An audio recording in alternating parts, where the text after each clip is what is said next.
Hello friends, আজ আমি বানাবো সুজির মালপোয়া। এর জন্য আমাদের লাগবে 1 কাপ সুজি, 2 কাপ ময়দা আর 1 কাপ চিনি। চিনিটা আমি এখানে গুঁড়ো ইউজ করেছি। এবার শুকনো জিনিসগুলো আমি সব একসাথে ভালোভাবে মিক্স করে নেব। তারপর আমি দুধ মিক্স করব। দুধ আমাদের লাগবে 3 কাপ মতো।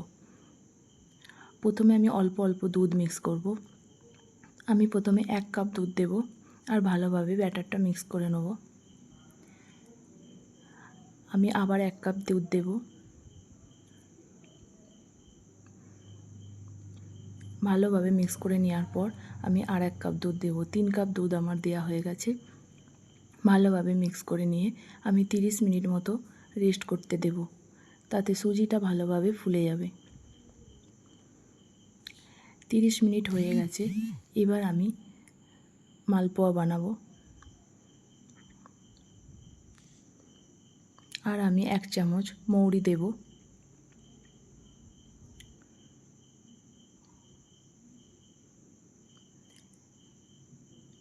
আমি এখানে রিফাইন তেল ইউজ করছি।